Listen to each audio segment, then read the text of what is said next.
السلام علیکم سر، ہمارے کچھ بھائیوں کے امریکہ سے سوالات موصول ہوئے ہیں،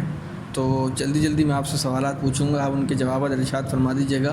پہلا سوال یہ ہے کہ وہاں کے جو والدین ہیں امریکہ میں یا یورپ میں یا دوسرے ممالک میں،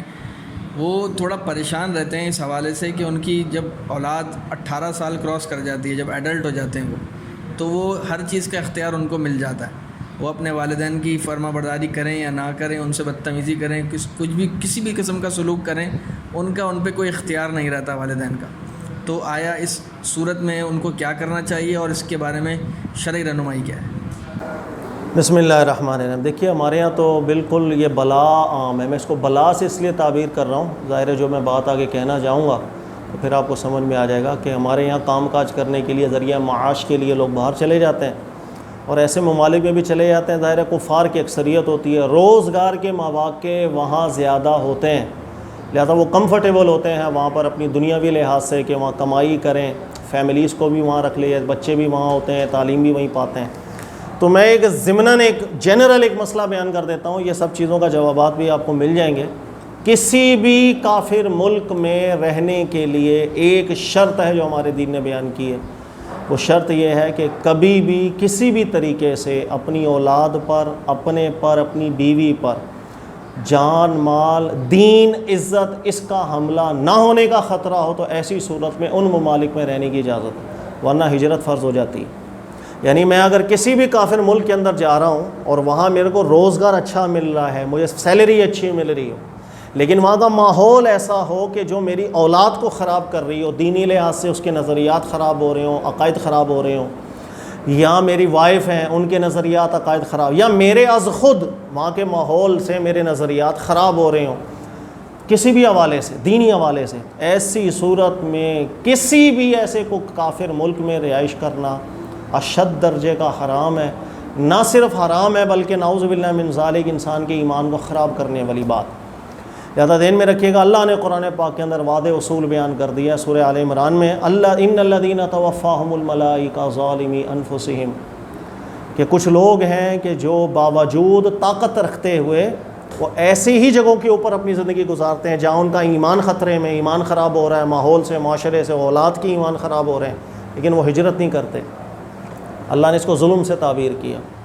جب وہ مریں گے تو اللہ نے فرمایا فرشتے ان سے پوچھیں گے قالوا فیما کنتم، کہ تمہارے ساتھ کیا معاملہ ہے، تم نے کیوں نہیں وہ جگہ کو چھوڑا؟ تو وہ جواب دیں گے کننا مستضعفین فی الارض،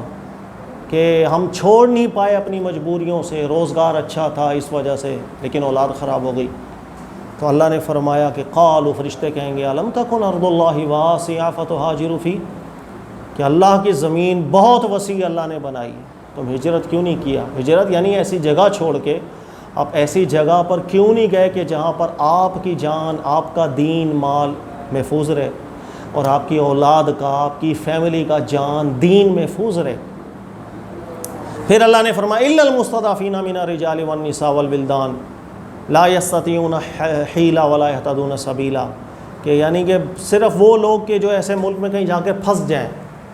اور وقتی طور پر ان کے پاس ایسے کوئی سبب بھی نہ ہو کہ وہ فوراً ہجرت کر سکیں، تو جب تک یہ گنجائش نہ بن جائے اس وقت تک ان کی مجبوری کا خیال ہمارے دین نے بالکل کیا ہے، لیکن وہ بالکل کوشش کریں ایسی جگہوں کو چھوڑنے کے لیے جہاں اولاد خراب ہو رہی۔ یہ ایک جنرل اصول میں نے بیان کر دیا۔ تو جو بھی ہمارے یہاں سے جاتے ہیں باہر ممالک کے اندر کام کرنے کے لیے، وہیں شادی بھی کر لیتے ہیں یا یہاں سے وہاں جا کر فیملی بھی بلا لیتے ہیں، اس چیز کا خیال رکھیں، اگر وہاں کے ماحول اور معاشرے سے آپ کی، آپ کے گھر کی، آپ کی اولاد کی دینی تربیت میں فرق آ رہا ہو، عقائد نظریات میں خرابی آ رہی ہو، بالکل جائز نہیں ہے کہ آپ دنیاوی فائدے کے لیے کہ وہاں تنخواہ زیادہ ملے گی وہاں رہائش کریں، بالکل جائز نہیں ہوگا۔ اللہ تعالیٰ سمجھنے کی توفیق دے۔ سر، دوسرا سوال یہ ہے کہ کبھی وہاں پر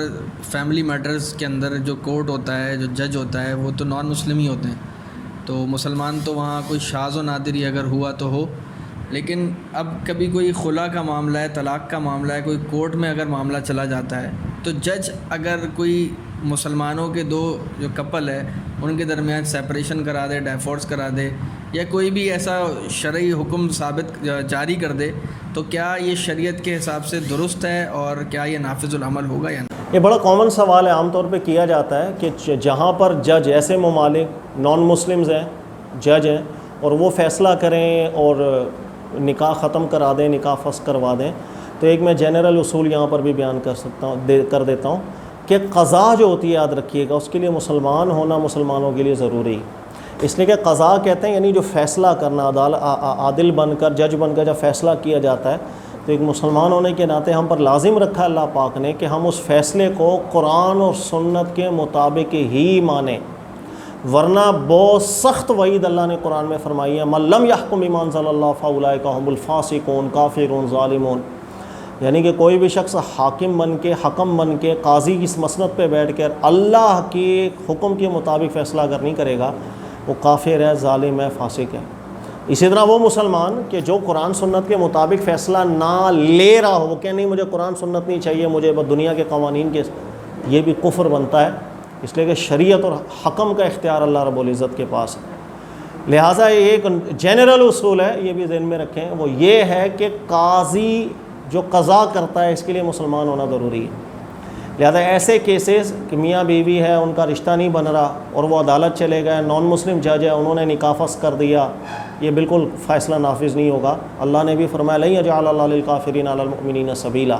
کافر بطور حکم کے مسلمان کے اوپر کبھی نہیں آ سکتا کہ وہ حکم کر رہا ہو، کیونکہ وہ نہ قرآن کی واقفیت رکھتا ہے نہ سنت کی، تو وہ کیسے قرآن سنت کے مطابق حکم کر رہا ہو، اس کی اجازت نہیں ہے۔ اس کی جگہ، اس کے بدلے اگر وہاں مسلم جج اویلیبل نہ ہوں تو ایسی صورت میں امبامر مجبوری، وہاں آپ دیکھیں کون سے جو بڑے علماء ہیں وہاں آپ کے شہر میں جو رہتے ہوں، ان کے پاس چلے جائیں، ان کے پاس اپنا کیس رکھیں، وہ فیصلہ کریں گے، نافذ ہو جائے گا۔ بامر مجبوری جہاں پر قضا شریعت کے مطابق جاری نہ ہو، وہاں پر جو بڑے علماء ہوتے ہیں بامر مجبوری یہ کام ان کی طرف مفوض ہو جاتا ہے، لہٰذا وہ جو بڑے عالم آپ کو فتویٰ دیں گے اس مطابق آپ کا نکاح فسخ ہوگا، یا خلا دیں گے خلا نافذ ہوگی، طلاق دیں گے طلاق نافذ ہوگی۔ یہ ایک اصول اپنے ذہن میں رکھ لیں۔ اور بالفرض اگر آپ کسی ایسے شہر میں ہیں کہ جہاں پر آپ کو کوئی بڑا عالم دین نہ نظر ہو، یعنی ایسے ممالک میں، ایسے شہر میں جہاں پر عالم تک رسائی بھی آپ کو نہ ہو، تو آج کل بالکل نیٹ کا دور ہے، آپ بالکل رابطہ کر سکتے ہیں کسی بھی بڑے عالم دین سے، جہاں آپ کی رسائی ہو ان سے رابطہ قائم کریں، ان سے جواب لیں، فتویٰ لیں، وہ فتویٰ بطور قضا کے آپ پر نافذ ہو سکتا ہے بامر مجبور۔ تیسرا سوال یہ ہے کہ ظاہر ہے یہاں سے لوگ جاتے ہیں امیگریشن کے حوالے سے، یا پڑھنے جاتے ہیں، یا وزٹ ویزا پہ جاتے ہیں، تو لوگ وہاں پر شادیاں بھی کر لیتے ہیں کبھی کبھار، اور وہ اس کبھی کبھار یوں بھی نیت ہوتی ہے کہ ہمیں جلدی سٹیزن شپ مل جائے گی، نیشنلٹی مل جائے گی، تو یہ نیت بھی ہوتی ہے ذہنوں میں۔ تو کبھی کبھار یوں بھی دیکھا گیا ہے کہ مسلمانوں سے نکاح نہیں ہوتا، وہ غیر مسلم یا پھر جو یہودی ہیں یا عیسائی ہیں یا جو مشرکین ہیں ان سے ہی نکاح کر لیتے ہیں کانٹریکٹ میرج کے طور پہ۔ تو اب عبداللہ ابن عمر رضی اللہ تعالیٰ عنہ کی روایت کے اندر یوں ملتا ہے کہ آپ کہا کرتے تھے کہ کیونکہ جو کتابی ہیں وہ بھی شرک ہی کرتے ہیں، حضرت عیسیٰ علیہ السلام کو اللہ کا بیٹا مانتے ہیں، اللہ خدا مانتے ہیں، تو وہ بھی اس آیت کے مطابق لا تنکحوا المشرکات، اس وجہ سے وہ کہتے تھے کہ ان سے نکاح کرنا جائز نہیں ہے۔ تو اہل کتاب سے نکاح کرنا کیسے جائز ہے اور ان سے نکاح کرنا جائز نہیں ہے؟ دونوں مشرک ہیں، تو ان میں کیا قدر فرق ہے، اور کیا یہ نکاح ہو سکتا ہے مشرکین سے یا اہل کتاب سے؟ بہرحال یہ تھوڑا آپ ڈیٹیل میں جانا پڑے گا، نئی بات سمجھ میں نہیں آئے گی، اور اس کی تفصیل میں یوں کر دیتا ہوں کہ پہلے تو اس چیز کو سمجھے کہ اہل کتاب جو ہے، یہود ہے، نصارہ، ان کی خواتین سے نکاح جائز ہے یا نہیں ہے۔ تو یہ دو موقف صحابہ کرام کے دور سے چلتے آئے ہیں، پہلے میں وہ سمجھا دیتا ہوں تاکہ مسئلہ کلیئر ہو جائے۔ حضرت عبداللہ ابن عمر تھے، ان کا موقف یہ تھا کہ اہل کتاب سے نکاح کی اللہ نے کوئی اجازت نہیں دی ہے، قرآن کی آیت کو شاید غلط سمجھ رہے ہیں، اس لیے کہ قرآن پاک میں 2 آیتیں ہیں۔ تو حضرت عبداللہ بن عمر کا موقف یہ تھا کہ جیسے اللہ نے فرمایا لا تنکحوا المشرکات حتی یؤمن، مشرک عورتوں سے نکاح نہ کرو جب تک وہ مومن نہ ہو جائے۔ اللہ نے فرمایا مشرک عورتوں سے نکاح نہ کرو جب تک وہ مومن نہ ہو جائیں۔ اسی طرح دوسری جگہ اللہ نے فرمایا والمحصنات من الذین اوتوا الکتاب من قبلکم، وہ پاک باز خواتین جو اہل کتاب میں سے ہیں، من قبلکم، تم سے پہلے جن پر کتابیں نازل ہوئی ہیں، ان کی پاک باز خواتین، ان سے نکاح کر لو۔ یہ 2 آیتیں۔ حضرت عبداللہ ابن عمر جو تھے ان کا موقف یہ تھا کہ قرآن کی آیتوں کو آپ غلط سمجھتے ہیں، اللہ نے فرمایا کہ مشرکات سے نکاح نہ کرو، تو جو حضرت عیسیٰ علیہ السلام کو خدا سمجھنے لگ جائیں یا حضرت عیسیٰ علیہ الصلوۃ والسلام کو اللہ کے ساتھ الوہیت میں شریک کرنے لگ جائیں، اس سے بڑھ کر شرک اور کون سا ہے؟ تو یہ بالکل مشرکات ہیں اور یہ مشرکین کے حکم میں داخل ہیں۔ پھر اگر عبداللہ ابن عمر سے پوچھا جائے کہ اللہ نے یہ بھی تو فرمایا والمحصنات من الذین اوتوا الکتاب من قبلکم، کہ تم سے پہلے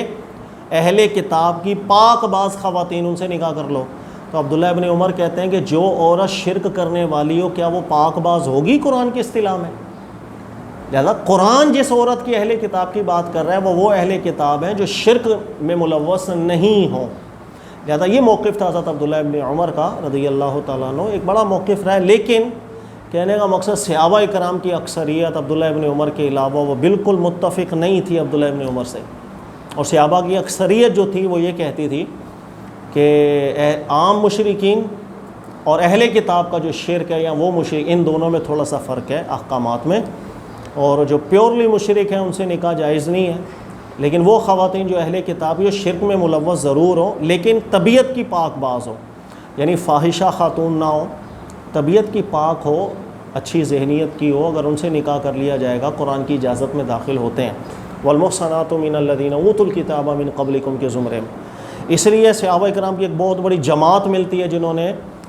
نصارہ کی خواتین سے نکاح بھی کیا، اور یہ سلسلہ صحابہ کے دور سے چلتا آ رہا ہے، سوائے عبداللہ ابن عمر کے اور کوئی صحابی اس موقف پر متفق نہیں تھا۔ تو یہ میں نے کنکلوژن آپ کو اس لیے کیا ہے کہ زیادہ اکثریت والا قول یہی رہا ہے صحابہ کرام کے دور سے لے کے آج تک کہ اہل کتاب کی وہ خواتین جو پاک طبیعت رکھتی ہوں، وہ اگرچہ اپنے عقیدے نظریات کے اندر شرک میں بھی ملوث ہوں لیکن ان سے نکاح کی اجازت بنتی ہے، لیکن ایک شرط کے ساتھ جس کو اللہ نے خود والمحسن لفظ کے ساتھ تعبیر کر دیا، یعنی وہ خواتین جن کی طبیعت میں پاک بازی ہو۔ اگر وہ خواتین جو چاہے اہل کتاب کی ہو لیکن ان کی طبیعت عفیفہ نہ ہو، بلکہ اس کے ساتھ زندگی گزارنے کے اندر اگر آپ کو اپنی دین کا خطرہ ہو یا اپنی اولاد پر دین کی خرابی کا خطرہ ہو، ایسی خواتین سے کبھی بھی نکاح کی اجازت نہیں ہے۔ صحابہ کرام کے دور میں بھی حضرت عمر فاروق سے روایت آئی ہے، امام ابن حمام نے ذکر کی ہے اس کو فتح القدیر میں، کہ اگر کبھی کوئی صحابی کسی اہل کتاب سے ایسی نکاح کر لیتا کہ وہ خاتون عفیفہ نہ ہوتی، اب درے لگایا کرتے تھے، تو اپنی اولاد کو کفر و شرک کے اوپر پیش کر دے گا، یعنی وہ خواتین اہل کتاب کی کہ جن کی طبیعت میں پاک بازی ہے اور ان سے نہ اپنی نہ شادی کے بعد اولاد کا دین خراب ہونے کا خطرہ نہ ہو، بلکہ اس میں پاکیزگی اتنی زیادہ ہو کہ وہ حق کو قبول کرنے کی طرف مائل ہونے کی صلاحیت رکھتی ہو، ایسی خواتین ہیں جن سے نکاح کا ہمارے دین نے حکم دیا ہے، کر سکتے ہیں۔ لیکن اب مسئلہ ہے کہ عوام اس کا فیصلہ تو نہیں کر سکتی نا، مطلب ایک بندہ ہے وہ عالم دین بھی نہیں ہے، وہ چلا گیا امریکہ یا کسی اور ملک میں چلا گیا اور وہاں جا کے اس کو کوئی پسند آ گیا، تو جس وقت تک وہ ایک پیار کی کہانی چل رہی ہوتی ہے اس وقت ایسے ہی لگتا ہے میری ہر بات مان لے گی، میں اس کی ہر بات مان لوں گا، میں اس کو دعوت دوں گا، یہ حق قبول کرے گی، لیکن بعد میں بہت سی دیکھا گیا کہ ایسا نہیں ہوتا۔ تو عوام الناس از خود ایسے فیصلے نہ کرے بلکہ کسی اہل علم سے رائے لے لے، مشورہ لے لے۔ مسئلہ میں نے سمجھا دیا آپ کو، اہل کتاب سے نکاح ہو سکتا ہے لیکن قرآن کے مطابق، والمحصنات من الذین اوتوا الکتاب من قبلکم، اہل کتاب کی وہ خواتین جو پاک باز ہوں، پاکیزگی ان کی طبیعت کے اندر ہو، لہذا وہ خواتین اہل کتاب کی جو فحش میں ملوث ہوں، فحش طبیعت رکھتی ہوں، ان سے نکاح کا حکم نہیں ہے۔ اور محسن لفظ یہ بھی تعبیر کر رہا ہے، اشارہ دے رہا ہے کہ ان کی پاکیزگی آپ کے لیے، آپ کی اولاد کے لیے دینی حوالے سے کسی فتنے کا باعث نہیں ہوگی۔ ایسی صورت تو اہل کتاب سے نکاح کر سکتے ہیں، جمہور صحابہ کا یہ موقف ہے۔ جزاک اللہ خیرہ۔